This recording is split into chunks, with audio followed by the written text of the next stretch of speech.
لیکن میں نے دیکھا ہے کچھ لوگ سمجھدار ہیں، بڑے ہیں، ان کے کارکن ملازمین چھوٹے ان کی سنتے تو رہتے ہیں، لیکن ان کے دل میں خواہش ہوتی ہے کہ کوئی ان کو سمجھا دے کہ یار ذرا کم بولا کر، کوئی ان سے کہہ دے کہ کل جو تو نے بات کی تھی وہی پوری سمجھ میں آ گئی تھی، آج تمہیں اتنی بحث کی کیا ضرورت۔ زبان اگر ٹھیک رہتی ہے تو کئی سارے اعضاء جسم کے ٹھیک رہتے ہیں، ماحول ٹھیک رہتا ہے، گھر ٹھیک رہتا ہے، انسان جو کام کر رہا ہوتا ہے اس کا مشن ٹھیک رہتا ہے۔ نبی اکرم صلی اللہ تعالیٰ علیہ وآلہ وسلم نے فرمایا، حضرت ابو سعید خدری رضی اللہ تعالیٰ عنہ سے مرفوعاً روایت ہے، فرمایا کہ جب ابن آدم صبح کرتا ہے نا تو اس کے جسم کے تمام اعضاء فکر مند ہو کر زبان سے کہتے ہیں ہمارے بارے میں اللہ سے ڈرنا، کیونکہ ہم تیرے ساتھ تعلق رکھتے ہیں، اگر تو سیدھی رہے گی تو ہم بھی سیدھے رہیں گے۔ سارے اعضاء یعنی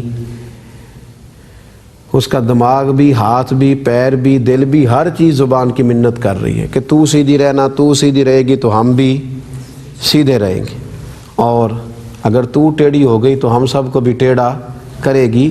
زبان اگر ٹھیک رہتی ہے تو انسان کے بڑے سارے معاملات ٹھیک رہتے ہیں۔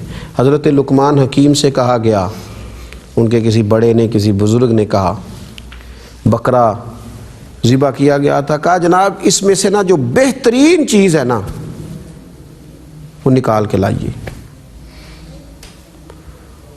تو حضرت لقمان، اب دیکھیے بکرا ذبح کیا جاتا ہے تو گوشت کی مختلف چیزیں مختلف لوگوں کو پسند ہے، لوگ کھاتے ہیں، کہا جو بہترین چیز ہے وہ اس میں سے نکال کے لائیے۔ تو حضرت لقمان نے نا دل اور زبان یہ نکال کے دکھائے، فرمایا یہ انسانی جسم میں اور کسی بھی جسم میں یہ بہترین چیزیں، زبان اور دل، یہ بہترین چیز، یہ سمجھانے کے لیے صرف ان سے کہا گیا۔ پھر ان سے کہا گیا ایک بکرا ذبح تھا کہ اس میں جو بدترین جسم کے اعضاء میں سے جو چیز بدترین ہو جاتی ہے اس کی نشاندہی کیجیے، یہ کھانے کے لیے نہیں، صرف سمجھانے کے لیے کہ بدترین چیز کی نشاندہی کیجیے۔ تو حضرت لقمان نے پھر زبان اور دل نکال کے دکھائے، فرمایا یہ بدترین ہے، یعنی اگر سنور جائے تو زبان اور دل سے بہترین چیز کوئی نہیں، اگر بگڑ جائے تو اس سے زیادہ بری چیز بھی کوئی نہیں۔ تو تھوڑا سا نا اپنے بولنے کو باوضو کیا جائے، گفتگو کو طہارت دی جائے، ذرا تھوڑا سوچ سمجھ کر خیال کر کے بات کی جائے، اور کوشش کی جائے کہ بندہ خاموش بھی رہے، ہر وقت نہیں بولے۔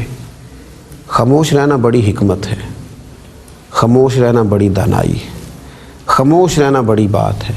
اور نبی اکرم صلی اللہ تعالیٰ علیہ وسلم نے فرمایا جو خاموش رہا وہ نجات پا گیا، چپ کر گیا وہ نجات پا گیا۔ یہ ذریعہ نجات ہے کہ زندگی میں کچھ تھوڑی سی خاموشی بھی ہو۔ اور حضور علیہ السلام نے ایک دوسرے مقام پہ فرمایا جسے یہ پسند ہو کہ نہ کہ وہ امن اور سلامتی میں رہے تو اسے چاہیے وہ ذرا خاموش رہے، وہ تھوڑی دیر کے لیے اپنے اوپر کنٹرول رکھے۔ اگر کنٹرول رکھے گا تو بڑی ساری چیزوں سے بچے گا، احتیاط ہو جائے گی، اور اگر کنٹرول نہیں کرے گا تو پھر انسان بہت ساری تکلیف کا شکار ہو جائے گا۔ تھوڑا سا نا زبان کے ذائقے سے اپنے آپ کو بچایا جائے، اور اگر بات کرنا بڑا ضروری ہو تو پھر اللہ کا ذکر کیا جائے، اگر بولنے کو بڑا دل چاہے تو پھر قرآن مجید کی آیات کی تلاوت کی جائے، اگر بڑا جی چاہے تو پھر حضور کی بارگاہ میں درود و سلام عرض کیا جائے، پھر وہ کام کیا جائے جو ایک بار کریں تو 10 رحمتوں کا نزول ہوتا ہے، 10 گناہ معاف ہوتے ہیں، 10 درجات بلند ہوتے ہیں۔ پھر قرآن پاک کی تلاوت کی جائے نا کہ ایک حرف پڑھیں گے تو 10 نیکیاں ملیں گی۔ تو اس لیے اپنی زبان کو محتاط انداز میں چلایا جائے، اور اس سے وہ کام لیا جائے جس کے لیے یہ اللہ تعالیٰ نے ہمیں عطا فرمائی ہے۔ نبی اکرم صلی اللہ تعالیٰ علیہ وسلم نے فرمایا بلا شبہ اللہ تمہارے لیے 3 چیزیں ناپسند فرماتا ہے۔ پہلے فرمایا زیادہ باتیں کرنا، اور دوسرا فرمایا مال ضائع کرنا، اور تیسرا فرمایا بہت زیادہ سوال کرنا۔ آپ اپنی ضرورت کے لیے سوال پوچھیں، لیکن بلا ضرورت سوالات بھی نہ کریں۔ بہت زیادہ سوال کرنا اور بلا ضرورت کرنا اور فضول کرنا یہ اللہ تعالیٰ کو ناپسند ہے۔ اسی طرح نبی پاک صلی اللہ تعالیٰ علیہ وآلہ وسلم چاہتے ہیں کہ امت گناہ کا رستہ چھوڑے، امت نیکی کے رستوں کی مسافر بنے، امت تقوی کا رستہ اختیار کرے، معصیت سے بچے۔